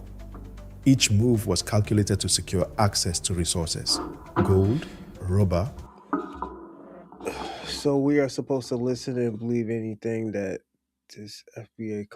This is an African. This is an African's documentary. Be active. This is an African documentary. This isn't about how I feel. This is a research show. We're using this for educational purpose. We're talking about Africa. Let me tell you something, Be Active. Before you got in here, even with Shabaka, he was very civil. He's very civil right now. But with you came here very passive aggressive. And I have a problem with that. And the reason why I'm going to say I have a problem with that is because you know what? This isn't about how we feel about Black Americans. No, we're not talking about that. You need to stay on topic. If not, I'm going to have to put you on timeout. I'm gonna have to sit you down for a little bit until you can stay on topic. If not, don't be on this show right now. We got a show tomorrow where you could just act crazy. Don't do that. This ain't about black Americans. This is about Africa and how how their continent was colonized. For you do you know what? I have to put you in timeout. You know what? I can't. And the reason why, and it's out of the respect for Africans, like I said, there's no hate with Africans. We don't hate Africans. But I'm not gonna have you, try to control the subject. I gotta sit you down for 30 minutes. All right, be active. It just you can't just come over here and tell me what you talking about, nigga. I don't give a fuck what you talking about, and that's what I'm gonna say to you. Be active. I gotta talk that way to you because you know what? You're not gonna disrespect the struggles that went on in Africa. You talking about you African, you African. You got no respect for Africa.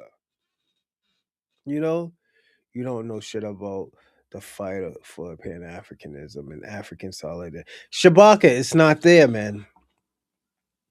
And I'm gonna say this: the European fucked your continent up. I'm gonna even say that the European fucked your continent up, and it's not just me being disingenuous. This is what went on in your country. Oil, timber, and trade advantages.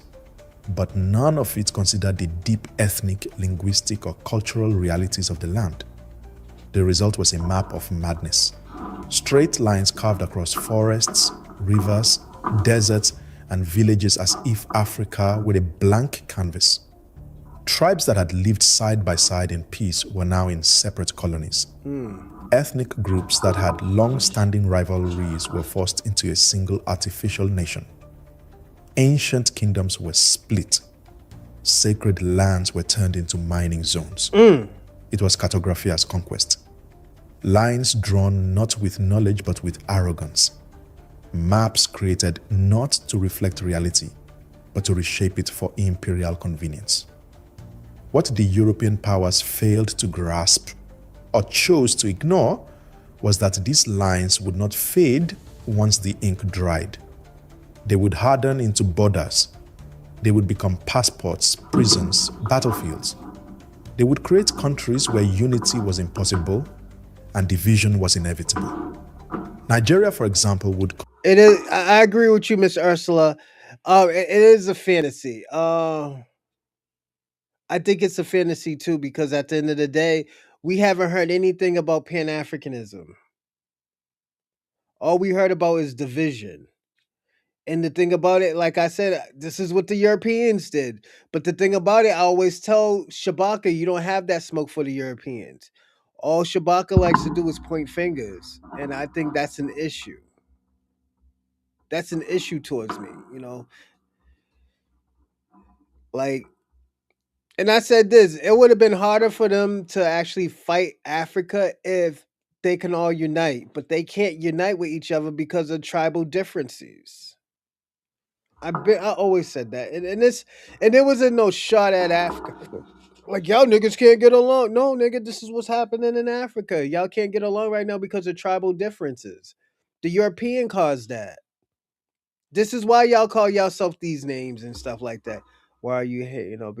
Because you know what? Be Active is trying to change the conversation, Shabaka, and this is about Africa. This ain't about FBA. This is what happened to Africa. You got to understand, Shabaka, when it comes to the Chocolate Man podcast, when it comes to the Reaper Nation, that shit stops there. All that trolling and stuff like that, because this stuff is it's sensitive. It's sensitive content. I can't be joking around and niggas is talking about cutting off people's hands in fucking Congo. I can't be laughing around and niggas getting their countries taken away and people are being fucking human trafficked and niggas ain't eating and people are dying and they're causing war. That's not funny, Shabaka. We can't joke around like that. And you know what? Be Active needs to know that. This ain't about foundational Black Americans. This is about what happened in Africa. We're talking about why a lot of these Africans are in European countries. Why are these Africans in America?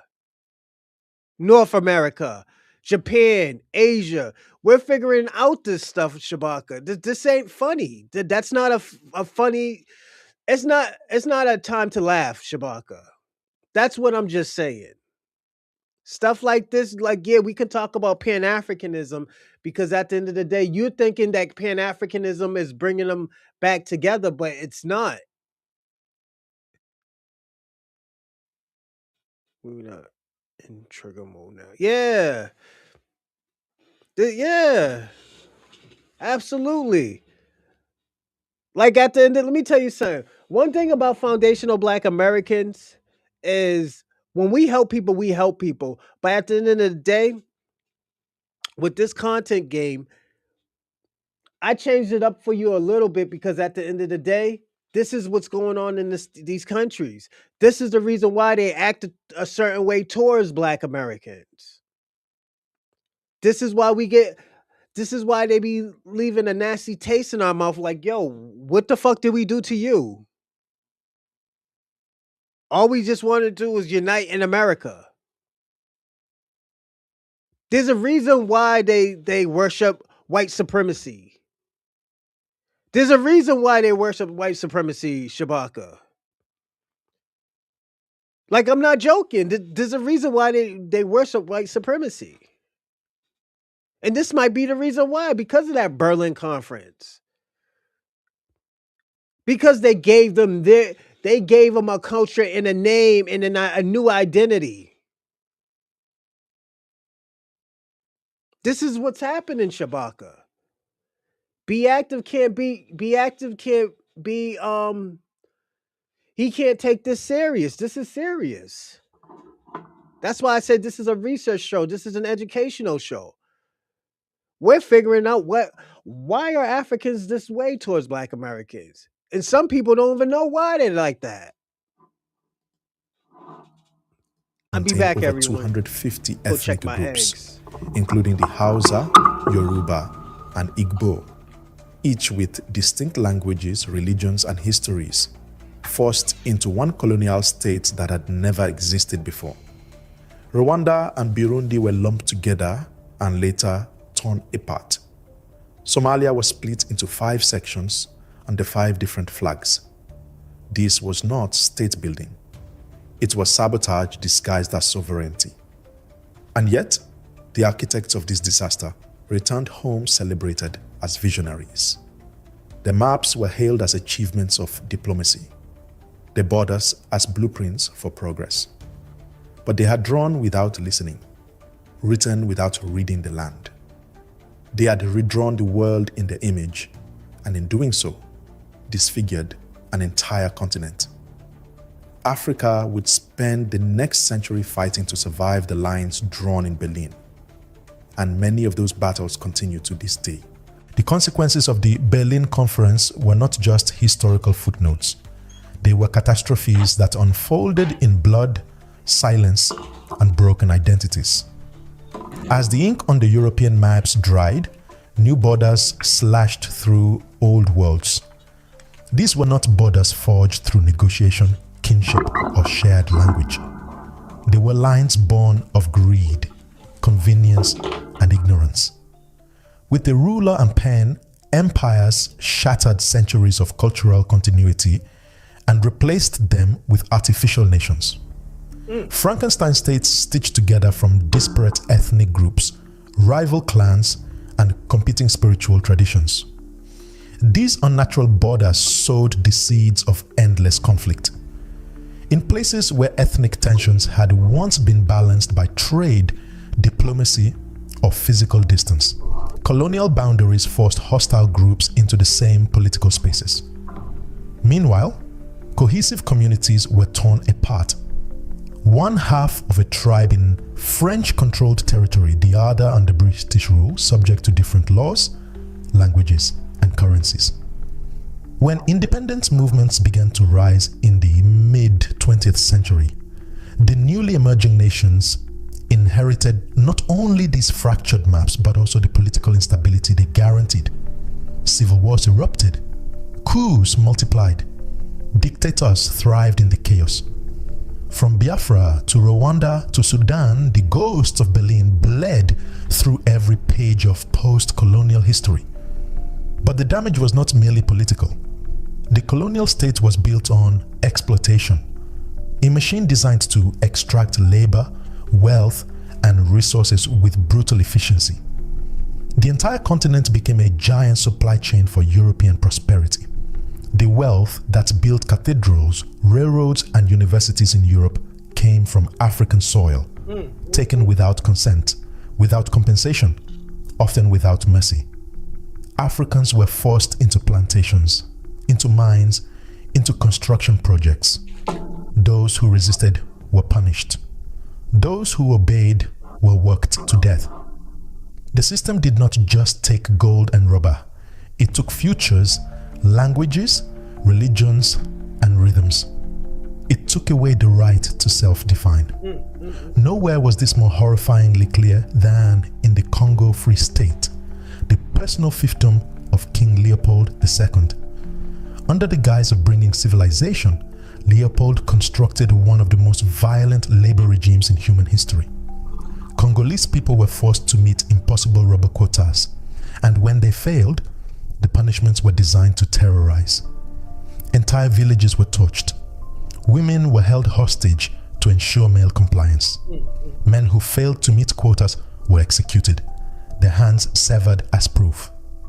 Children were orphaned, families erased. Estimates suggest that between 10 and 15 million people died during Leopold's reign of rubber, a genocide hidden behind the... Yeah, you're right, Miss Ursula. Oh, well, Pan-Africanism has been around for decades. What have y'all accomplished? Foundational Black Americans, just a new designation. Facts. And I'm gonna say this. Let me ask you a question to Shabaka.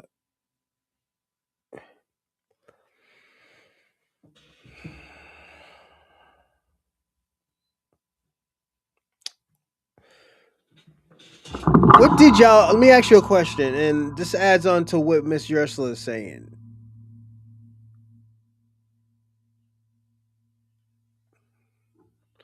Like, what have y'all been doing for decades? But to add on more to it, what did you do to prevent stuff like this happening, Shabaka? That's the question I want to know. What did you prevent of stuff like this happening in like Congo? You know? Did you hear that? 10 to 15 million people. Yeah. Yeah, I told you he was worse than AH, man. Yeah. Yes, he was worse. Yes, he was worse. You know, and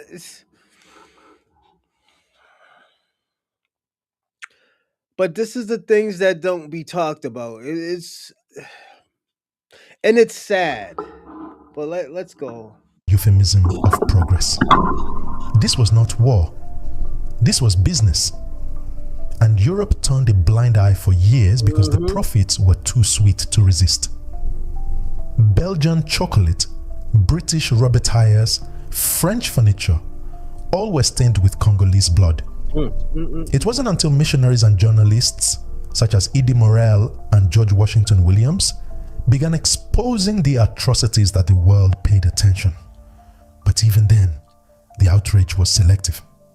Leopold eventually surrendered his private colony, not to the Congolese, but to the Belgian state, which continued the exploitation under a new name and a more polished facade. Elsewhere, similar patterns emerged. In East Africa, the British enforced a hot tax that could... Shabaka, I am not your enemy. I have never been your enemy. I just don't support Pan-Africanism, also known as DAFA. DAFA. You know, so again, this isn't ignorance. You know what? Let's move on. I want to do one more video. I want to do one more video. I could do 1.5. Let's do this one first. Empires and rich civilizations. But in the late 19th century, a storm was brewing in Europe, one that would forever change Africa's fate. This is the untold story of how an entire continent was stolen without a single battle on its soil. This is the scramble for Africa. The Berlin Conference, Africa was not invited. In 1884, in a cold room in Berlin, Europe's most powerful men gathered to decide the fate of a continent that none of them truly understood. This is the story of betrayal, greed, and the carving of Africa, without a single African in the room. By the late 1800s, Europe was hungry for rubber, gold, ivory, and power. Industrial revolution. I'm gonna say this. I'm gonna go on the record and say this. I know these are a lot of Europeans and white supremacists are gonna like me when I say this. Africa has, if not, they should have some type of what's the word? Africa should have some type of access to Europe. So all this shit that's going on in Europe with these Africans and stuff, they're entitled to do. That's their country. That's their country too, since you destroyed their fucking country. I'm just gonna be personally honest. Europe destroyed their fucking continent. So you know what? If there's an African out there shitting in the streets, tearing some shit up and pissing on stuff, that's their country now. You destroy this shit. Who told you to bring their fucking ass over there to Africa and destroy their fucking country?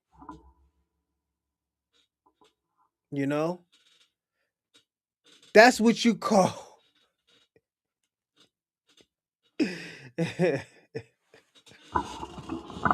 that's what you call handling a debt. The nigga is in your country, so you got to deal with the nigga 24 hours now until the country gets better.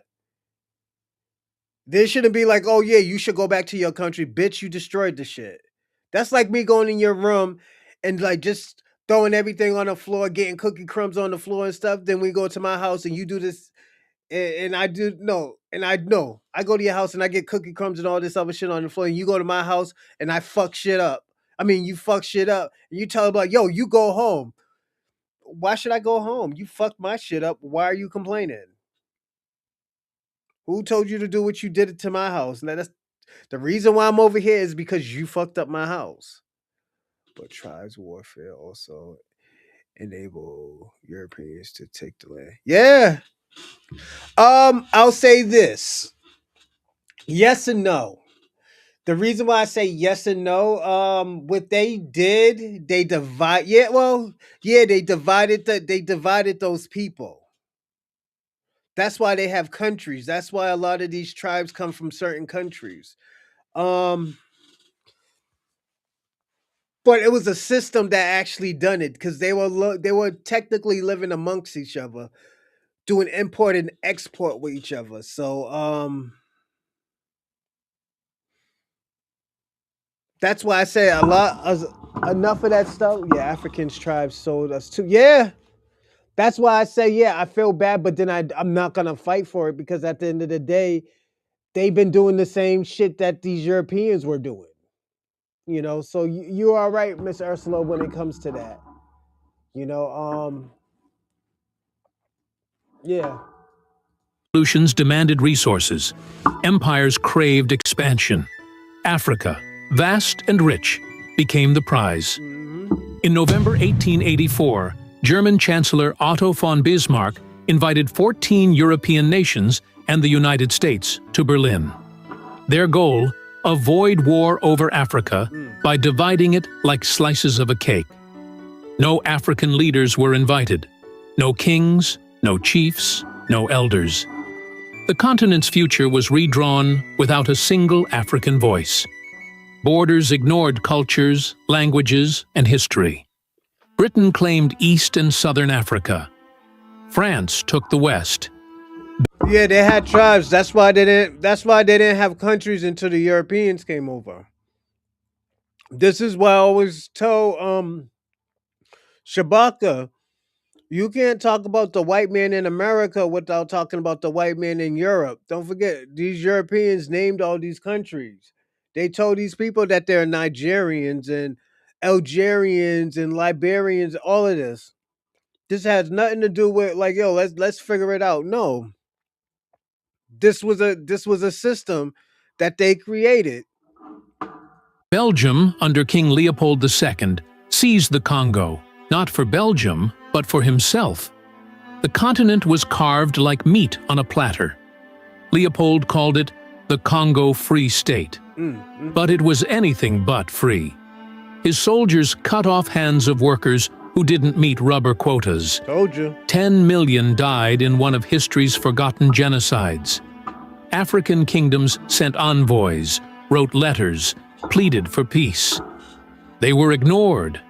Their words never made it past European ears. Their lands, cultures, and sovereignties reduced to zones of profit. By 1900, over 90% of Africa was under European rule. Entire civilizations disrupted, languages outlawed, cultures demonized. But seeds of resistance were already beginning to grow. Africa was not at the table, but it was on the menu. The Berlin Conference set in motion a century of pain, resistance, and survival. But this is not where the story ends. To understand Africa today, we must first confront the lies told about its past. How Africa resisted colonization. They came with guns, lies, and flags. But Africa did not kneel quietly. From mountains to coasts, from forests to deserts, resistance blazed across the continent. This is the story of defiance, of warriors, kings, queens, and common people who stood against an empire. In Ethiopia, Emperor Menelik II saw what was coming. He armed his people, trained his army, and read the treaties they tried to twist. At the Battle of Adwa in 1896, Ethiopian forces crushed the Italian army. It was a victory that shocked Europe and gave Africa hope. In West Africa, Samurai Touré built a powerful empire through trade and strategy. When the French came, he fought them for over 16 years, using guerrilla tactics and diplomacy. In today's Nigeria, Queen Amina of Zazzau had already built walls and commanded armies centuries before colonizers arrived. And when they did, new queens like Ya Asantewa of the Ashanti took up arms. In 1900, she led the Ashanti Rebellion against British forces, declaring, "If the men will not fight, I will." In the South, Shaka Zulu had long before revolutionized African warfare. His legacy inspired later Zulu uprisings, as well as resistance in Zimbabwe by the Shona and Ndebele under leaders like Mbuya Nehanda and Lobengula. Resistance wasn't only on battlefields. It was in poems, prayers, schools, and silent sabotage. Africans refused to be erased. They protected languages, passed down stories, and sang songs of freedom in secret. This was not a silent suffering. It was an unrelenting resistance. They may have lost battles, but they planted seeds. Seeds that would one day grow into liberation movements. The scramble for Africa was not one-sided. The spirit of resistance burned brightly. And it still does. Divide and rule. How you Like that sounds good, but I'm gonna say this. But they lost. They got their countries taken away. They can no longer take the advantage of. What are you talking about? They're still doing it. Did we forget like 3 months ago they got Nigeria just got bombed by America? It's just like we can't keep on doing this, Shabaka. Come on. And I'm not trying to shit on Africa. I'm trying to give Africa, the proper, they were all already divided. Yeah, they were already divided. But one thing I could say, they were living amongst each other. It wasn't like they were killing each other. It was like they were already living amongst each other. They had to live amongst it. It's just like, I'll give you an example, Miss Ursula. It's like me and you don't like each other, but I still have to be cordial with you because we live across the door. I mean, across the next apartment from me or something. And I said like, oh, I'll just say hi to you and just to be cordial, and that's it. I don't ask you how your day is. It's just hi. You know, Africa was the same way until, I guess, the European got involved. You know, Europe controlled Africa. When brute force wasn't enough, Europe turned to deception. They called it civilizing, but it was divide and rule, the silent weapon of empire. They separated tribes, favored some over others, and planted seeds of distrust that still grow today. In Nigeria, the British ruled indirectly, giving power to certain chiefs while weakening others. They labeled some tribes loyal and others hostile. In Rwanda, the Belgians created ID cards based on ethnicity, Hutu or Tutsi, drawing artificial lines that would later explode in genocide. They made Africans speak foreign languages, swear loyalty to foreign kings, and believe foreign religions. In Congo, they taught the children to hate their own culture and worship their oppressors. They created a world where African identity was punished, and European mimicry was rewarded. Schools erased Shabaka. This where I think self-hate comes from, and I think it came from religion. So just listen to what he just said. I think it came from religion. religions. In Congo, they taught the children to hate their own culture and worship their oppressors. They created a world where African identity was punished, and European mimicry was rewarded. Schools erased heritage, churches demonized traditions, and media portrayed Africans as inferior, uncivilized, and incapable. But beneath the surface, resistance simmered. African intellectuals wrote, questioned, and remembered. Secret schools taught truth, and griots, poets, and parents kept the stories alive. Griot is a foundational Black American thing. Are there griots in? There's some griots in West Africa, but I don't think they are called gritos or gritas. It's more of a black thing. And when you say a grita or a grito, it's like a person who can see the future, or they could look at something like if they play something, they could see like the future through the music. It's a weird title to have. Like my great great grandmama, she was a grita. So yeah. Divide and rule was designed to make Africans forget who they were, and to ensure they never united. But they underestimated the power of memory, Yeah, you're the right, Mr. economic Ursula, theft yeah. of a continent. They said they came to civilize, but they came to steal. The real reason for the scramble for Africa was greed. Gold, diamonds, rubber, oil, cocoa, cotton. Europe carved the continent to feed its factories and fill its vaults. In Congo, King Leopold turned forests into death camps. For every ton of rubber, thousands of hands were severed. In South Africa, diamonds and gold were dug from the earth by black laborers under brutal conditions, enriching empires abroad. In Ghana, cocoa wealth left the country poor while Britain grew fat. Colonial railways weren't built for Africans. They were built to move resources from mines to ports. The ports were lifelines, not for Africans, but for Europe's industries. Even taxes were twisted. Africans were forced to pay money, but the only way to earn it was by working in colonial enterprises. It was theft disguised as development.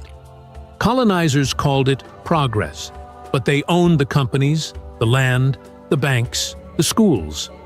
Africans became labor without rights, consumers without wealth, and Now the question I have to ask you, Shabaka, what do y'all own in Africa? These are the questions that you have to ask. What do you own in Africa? tenants on their own soil. Every profit flowed out. Every loss stayed behind. Even after independence, debt and unfair trade kept the pipeline open. And still today, Africa bleeds wealth through exploitative contracts, foreign control, and corporate colonialism. The scramble never ended. It just changed names. But truth exposes theft. The scramble's legacy in modern Africa. The scramble may be history, but its shadow still lingers. Borders drawn by Europeans still divide families, tribes, and nations. Not by logic, but by colonial convenience. Conflicts rage where lines were never meant to be. In some countries, 5 major languages compete for power, none of them African. Yeah, I know. All civilizations, even the white man, and this is why I think the white man did what they did to your country, because you saying certain stuff, Shabaka, you just you birth certain you birth certain type of energy of saying like, yo, this is their country too. This is the Indian man country. This is the Asian man country because this is the land of civilization. You know, so that's why I always tell you, Shabaka, you gotta be careful with your words. Roads still lead from mines to ports, not between towns. Schools still teach European heroes, not African ones. Laws written by colonizers remain untouched. Courts favor those who speak the old imperial language. Even democracy itself was copied, not rooted. The result? A continent trapped in someone else's blueprint. The economy remains extractive. Africa grows what it doesn't eat, eats what it doesn't grow. We export raw materials and import finished goods, just as we did a century ago. Multinational corporations dominate land, water, and wealth. Youth unemployment rises while our resources build foreign tech, foreign luxury, foreign empires. And yet, Africa is blamed for its own wounds. The media calls us corrupt, unstable, broken. But it was never broken by us. The scramble broke it, and never truly ended. The legacy lives in systems, symbols, and scars. But memory is power. Untold African heroes of resistance. They tried to erase their names, but Africa remembers. The scramble for Africa was met not with silence. All right, I'm gonna land here. I just wanted to do a quick little show for y'all. Africa is the rich continent. Yeah, but it's a poor country. It's a poor continent. It's rich in resources, but poor in continent.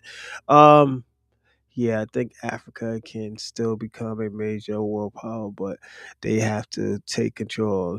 As I've been telling them, Robin, they're gonna have to fight. Then they don't want to fight. They're scared. You know, so that why you think they run to America? Why you think they run to Europe? You know, why? Let me ask you a question, Robin. Why you think I did that show of Africans in American and Africans in Europe? I mean, Africans in France. They're two different people. Those Africans in France are ready to fight. They'll pack you the fuck out. These Africans here, they'll be scared, they'll run, they'll hide. That's their memo. They don't do that in France. They'll beat the brakes off of you. You know, so it's a different time zone, man. I will tell you that. I want to say this. Um Shabaka, definitely. I want you to, if you're gonna do your research, man. I want you to. If you're gonna support Africa, you're gonna have to support Africa in this war. You're gonna have to bring all these people back together. You shouldn't be trying to be. I'm gonna say this. You shouldn't be worried about reparations. You shouldn't be worried about foundational Black Americans. And the reason why I said that, because all this stuff is going on in this country, in this continent. This is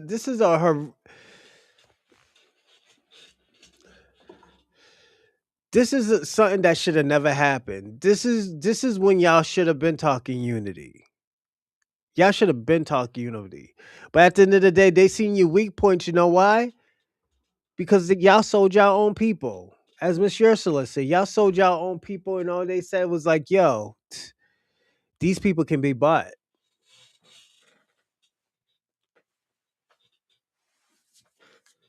You could be paid for, Shabaka. Your people can be paid for.